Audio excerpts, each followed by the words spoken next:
റസൂലുള്ളാഹി സ്വല്ലല്ലാഹു അലൈഹി വസല്ലം. വിശുദ്ധ ഖുർആൻ നിങ്ങളൊന്ന് പരിശോധിക്കുകയും, അള്ളാഹുവിന്റെ റസൂല് അള്ളാഹുവിനോട് എനിക്ക് അധികരിപ്പിച്ചു തരണേ എന്ന് ചോദിച്ച ഒരൊറ്റ കാര്യമേ ഉള്ളൂ. അള്ളാഹ് പറഞ്ഞു അധികരിപ്പിക്കാൻ ചോദിക്കാൻ. ദുനിയാവിന്റെ കാര്യങ്ങളാകട്ടെ ആഖിറത്തിന്റെ കാര്യങ്ങളാകട്ടെ അള്ളാഹുവിന്റെ റസൂൽ സ്വല്ലല്ലാഹു അലൈഹി വസല്ലം റബ്ബിനോട് അധികരിപ്പിച്ച് ചോദിച്ചത് ഖുർ റബ്ബി സിദ്നി ഇൽമാ, ഖുർ റബ്ബി സിദ്നി ഇൽമാ.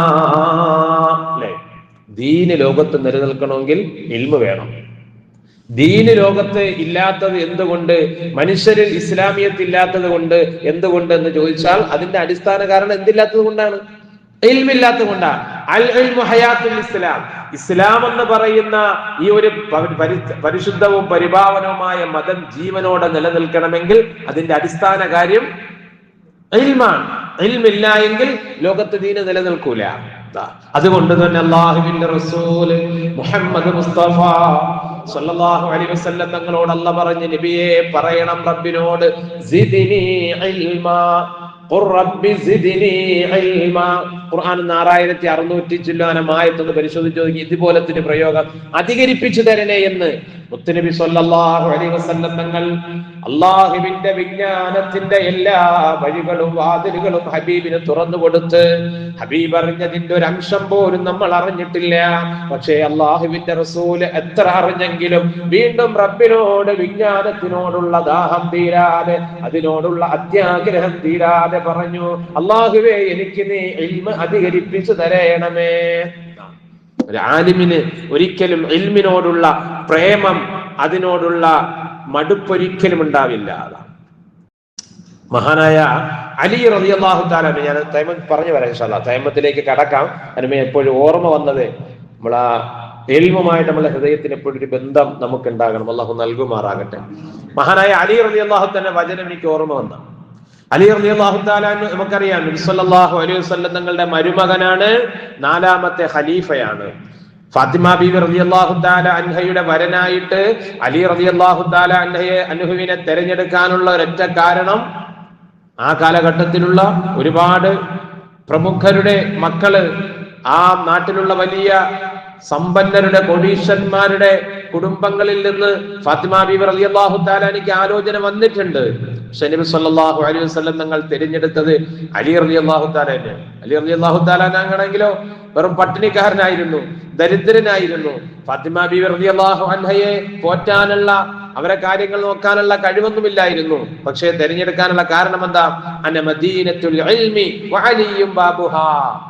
ഞാൻ വിജ്ഞാനത്തിന്റെ പട്ടണമാണെങ്കിൽ അതിലേക്ക് കടന്നു വരാനുള്ള വാതിലാണ് അലി എന്ന് ഹബീബായ റസൂലുള്ളാഹി സ്വല്ലല്ലാഹു അലൈഹി വസല്ലം. വിജ്ഞാനം നോക്കിയിട്ടാണ്, അറിവ് നോക്കിയിട്ടാണ്. അലി റളിയല്ലാഹു തആല പറഞ്ഞ്, സൂറത്തുൽ ഫാത്തിഹ ഉണ്ടല്ലോ, നമ്മൾ എപ്പോഴും ഓതുകയും കേൾക്കുന്ന സൂറത്തുൽ ഫാത്തിഹ, അതിന്റെ വിവരണം ഞാൻ എഴുതിയാൽ 5 ഒട്ടകത്തിന് ചുമക്കുമാർ തോലുകളിൽ, കടലാസുകളിൽ എഴുതാനുള്ള വിജ്ഞാനം എന്റെ ഉള്ളിലുണ്ടെന്ന് മഹാനായ അലി റളിയല്ലാഹു തആല അൻഹു. നമുക്ക് ഫാത്തിഹയെ കുറിച്ച് എന്തറിയാം?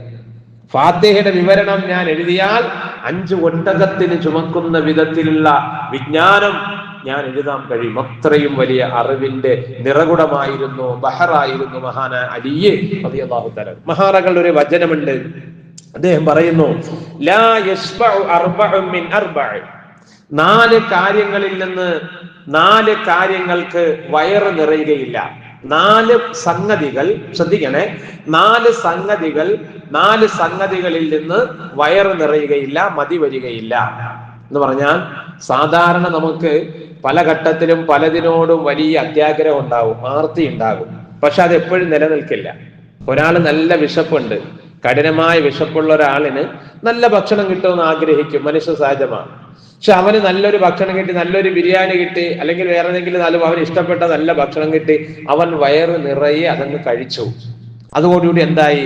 ഭക്ഷണത്തിനോടുള്ള അവന്റെ ആർത്തി തീർന്നു. പിന്നെ എത്ര നല്ല ഭക്ഷണം പിന്നെ അവന് കിട്ടിയാലും അവനത് കഴിക്കില്ല. അതാണ്, അതോടുകൂടി അവന്റെ കഴിഞ്ഞു. അതുപോലെ തന്നെ ഒരാളിന് നല്ല ഉറക്കം വരുന്നു, അപ്പൊ എവിടെയെങ്കിലും ഒന്ന് കിടന്നാൽ എനിക്കൊന്ന് ഉറങ്ങാമായിരുന്നു. അങ്ങനെ അവൻ കിടന്നൊരു 5-6 മണിക്കൂർ ഉറങ്ങി ആണ് ആളുകൾ സാധാരണ പറയാറില്ലേ, ഉറങ്ങി അങ്ങ് മടുത്തു. ഇനി എത്ര കിടന്നാലും അവൻ ഉറങ്ങൂല. അപ്പൊ ഉറക്കത്തിനോട് വലിയ ആഗ്രഹം ആർത്തി ഉണ്ടായിരുന്നു, പക്ഷെ ഉറങ്ങിക്കഴിഞ്ഞപ്പോൾ അതിനോടുള്ള താല്പര്യം കഴിഞ്ഞു. എല്ലാ കാര്യവും അങ്ങനെ തന്നെയാണ്. എന്നാൽ ഒരിക്കലും മതിവരാത്ത ചില സംഗതികളുണ്ട്. ഒന്ന്, 4 കാര്യങ്ങളാണ് അങ്ങനെയുള്ളത്, ശ്രദ്ധിക്കണം. ഒന്നാമത്തത് കണ്ണ്. അത് എത്ര നോക്കിയാലും കണ്ണിന് മതി വരില്ല.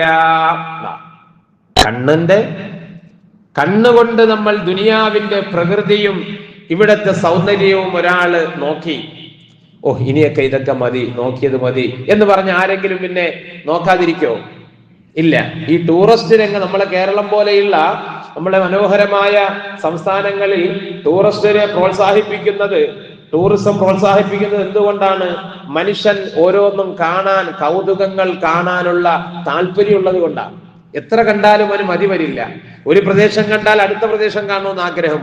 നമ്മുടെ മൊബൈല് തന്നെ എപ്പോഴെങ്കിലും കണ്ണിനൊരു മടുപ്പുണ്ടായിരുന്നെങ്കിൽ മൊബൈൽ എന്ന് രക്ഷപ്പെട്ടു പോയനല്ലേ? ആരെ ഓർത്തില്ല എങ്കിലും ഇപ്പോഴത്തെ അവസ്ഥയിൽ നമ്മൾ ഒരു സെക്കൻഡ് പോലും മൊബൈലിനെ ഓർക്കാതിരിക്കുക, അപ്പോൾ തപ്പി നോക്കും എവിടെയെങ്കിലും ഉണ്ടാകും. അതാണ് അവസ്ഥ. അപ്പൊ കാരണം എന്തുകൊണ്ടാണ്? മൊബൈലിലുള്ളത് കാണാനുള്ള കണ്ണിന്റെ താല്പര്യം. അപ്പൊ എത്ര നോക്കിയാലും എന്തൊക്കെ കണ്ടാലും കണ്ണിന് മതി വരില്ല. അതാണ് ഒന്നാമത്തെ സംഗതി. രണ്ടാമത്തത് ഭൂമിക്ക് ഒരിക്കലും മഴ കിട്ടി മതി വരികയില്ല. ഭൂമിയിൽ എത്ര മഴ പെയ്താലും ആ ഭൂമി സ്വീകരിച്ചുകൊണ്ടേയിരിക്കും. അത് ഭൂമിക്ക് അല്ലാഹു തആല കൊടുത്തൊരു നൈസർഗികമായ കഴിവാണ്, വാസനയാണ്. ഭൂമിക്ക് വെള്ളം ആവശ്യമാണ്. എത്ര വെള്ളം മഴ പെയ്താലും ഭൂമി അതിനെ സംഭരിച്ചു കൊണ്ടിരിക്കും. അപ്പൊ പിന്നെ ജലപ്രളയങ്ങൾ ഉണ്ടാകുന്നത് അത് ഭൂമിക്ക് വെള്ളം സ്വീകരിക്കാൻ പറ്റാത്തതിന്റെ പേരിലല്ല, അതിന്റെ കപ്പാസിറ്റിക്ക് അപ്പുറത്ത് കൂടുതൽ മഴ പെട്ടെന്ന് പെയ്യുന്നത് കൊണ്ടാണ്. അല്ലെങ്കിൽ ചെറുതായിട്ട് പെയ്താൽ ഏത് ഭൂമിയും വെള്ളം സ്വീകരിച്ചു കൊണ്ടിരിക്കും. മൂന്നാമത്തത് ഏതൊരു സ്ത്രീയും ഒരു പുരുഷനിൽ നിന്ന് ഒരിക്കലും മതി വരികയില്ല എന്ന് പറഞ്ഞാൽ പോസിറ്റീവായിട്ടുള്ള കാര്യമാണ്. എന്ന് പറഞ്ഞാൽ ഒരു സ്ത്രീയെ സംബന്ധിച്ചിടത്തോളം അവർക്ക് തുണയായിട്ട്, അവർക്ക് ഇണയായിട്ട് എപ്പോഴും ഒരു പുരുഷന്റെ സാന്നിധ്യം ഉണ്ടാകണം. അതാണ്.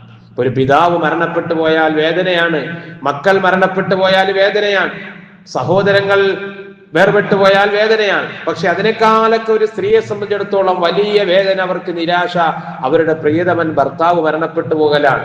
സ്വാഭാവികമായിട്ട് അങ്ങനെയാണ് സാധാരണ സ്ത്രീകളിൽ അങ്ങനെ. അതുകൊണ്ട് എപ്പോഴും ഒരു സ്ത്രീക്ക് ഒരു ഇണയുടെ, ഒരു തുണയുടെ ആവശ്യമുണ്ട്. അതെപ്പോഴും ഏത് ഘട്ടത്തിലും അതിനോട് അവർക്ക് താല്പര്യമാണ്. അത് മതി വരികയില്ല എന്നർത്ഥം. നാലാമത്തെ കാര്യം, അതാണ് നമ്മുടെ വിഷയം. മഹാനായ അലി റളിയല്ലാഹു തആല പറയുകയാണ്, ഒരു പണ്ഡിതന് ഒരിക്കലും ഇൽമു പഠിച്ചു മതി വരികയില്ല. അറിവുള്ള ആളിന് ഇൽമു പഠിച്ചു മതി വരികയില്ല. അവൻ എവിടെ കിട്ടിയാലും അത് പഠിച്ചുകൊണ്ടേ ഇരിക്കുന്നതാണ്. എവിടെന്ന് കേട്ടാലും അവൻ അത് കേട്ടുകൊണ്ടേയിരിക്കും. എവിടെന്ന് കിട്ടിയാലും അവൻ ആസ്വദിച്ചുകൊണ്ടേയിരിക്കും. അതാണ് ഇൽമിന്റെ പ്രത്യേകത. ഇൽമും ആലിമും തമ്മിലുള്ള പ്രത്യേകത. അല്ലാഹു നമുക്ക് പ്രയോജനമുള്ള ഇൽമു നൽകുമാറാകട്ടെ.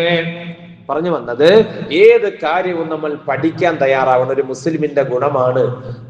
നമ്മളാക്കിയത് തന്നെ, നമുക്ക് വേണ്ടി അല്ലാഹു തആല മലക്കുകളോട് സുജൂദ് ചെയ്യാൻ കൽപ്പിച്ചത് തന്നെ ഏതുകൊണ്ടാണ്? മലക്കുകളെക്കാൾ നമുക്കുള്ള പ്രത്യേകത എന്താ? ഇൽമാൻ, അറിവാൻ. വഅല്ലമ ആദമൽ അസ്മാഅ കുല്ലഹാ സുമ്മ അറളഹും അലൽ മലായിക. അതിന് നബി സ്വല്ലല്ലാഹു അലൈഹി വസല്ലമിന് അല്ലാഹു തആല ഇൽമു പഠിപ്പിച്ചിട്ടാണ് മലക്കുകളോട് പറഞ്ഞത്, നിങ്ങൾ ആദമിന് സുജൂദ് ചെയ്യാൻ. അപ്പൊ അങ്ങനെ മനുഷ്യരായി അള്ളാഹു നമ്മൾ സൃഷ്ടിച്ച് അനുഗ്രഹിച്ചവർ എവിടെന്ന് കേട്ടാലും ഇൽമ പഠിക്കണം. ആ ഇൽമിനോട് നമുക്കൊരു ഹൃദയത്തിന് ബന്ധമുണ്ടാകണം. എത്ര പ്രായമായി അറിയാലും നമ്മൾ മരണത്തിന്റെ തൊട്ട് മുമ്പിലാണെങ്കിൽ പോലും അള്ളാഹുവിന്റെ റസൂൽ സ്വല്ലല്ലാഹു അലൈഹി വസല്ലം പറഞ്ഞത് പഠിക്കാനാണ്. ഒരു സഹാബി, അതും കൂടെ പറഞ്ഞിട്ട് നിർത്താൻ, ഒരു സഹാബി വര്യൻ മദീന പള്ളിയിലേക്ക് ഹബീബായ റസൂലുള്ളാഹി സല്ലല്ലാഹു അലൈഹി വസല്ലം തങ്ങളുടെ അടുക്കലേക്ക് വരുന്നുണ്ട്. അല്ലെ, ഇൽമിന്റെ സദസ്സിൽ നിന്ന് ഉറങ്ങിയാലും കുഴപ്പമില്ല. കാരണം ഉറക്കം എന്നുള്ളത് മനുഷ്യ സഹജമാണല്ലോ. നമ്മൾ ആരും ഉണ്ടാക്കിയെടുക്കണ ഉറക്കമല്ലല്ല, അതിനും പ്രതിഫലം കിട്ടും. പക്ഷെ കേൾക്കുമ്പോൾ നല്ലപോലെ കേൾക്കണമെന്നേ ഉള്ളൂ. പകുതി കേട്ടുപോയാല് അല്ലേ കുഴപ്പമാവും. ഉറക്കം കുഴപ്പമില്ല. എന്റെ ക്ലാസ്സിന് നമ്മളൊരു അധ്യാപനം, എന്റെ ക്ലാസ്സിൽ ഏതെങ്കിലും കുട്ടികൾ ഇരുന്ന് ഉറങ്ങിയാൽ ഞാൻ വിളിക്കത്തില്ല. അല്ലെ, ചിലർക്ക് പെട്ടെന്ന് ദേഷ്യം വരുന്നത്. കാരണം ഉറക്കമൊന്നും ആരും ഉണ്ടാക്കി ഉറങ്ങണതല്ലെന്നേ. ഉറക്കം എന്നുള്ളത് എന്താണ്? രേഖ മനുഷ്യ സഹജമായിട്ടുണ്ടാകണം. അത് അവരെ വിളിക്കരുത്, അവരെ മുമ്പിൽ ഖുർആൻ ഓതാൻ പോലും പാടില്ലെന്നല്ലേ പറഞ്ഞതല്ലേ? ഉറങ്ങുന്നവരെ ബുദ്ധിമുട്ടിച്ചുകൊണ്ട് ഖുർആൻ ഓതും പോലെ പിന്നെ എങ്ങനെ ക്ലാസ് എടുക്കാൻ? അത് ഉറങ്ങുന്നവർക്ക് ഉറങ്ങാൻ കുഴപ്പമില്ല കേട്ടോ, ഇൻഷാ അല്ലാഹ്. പക്ഷേ ഈ ഇൽമിനോടുള്ള വല്ലാത്തൊരു അതിയായ ഒരു ജിജ്ഞാസ വന്നു കഴിഞ്ഞാൽ എന്ത് ചെയ്യൂല? ആ ഉറക്കം നമുക്ക് വരൂല.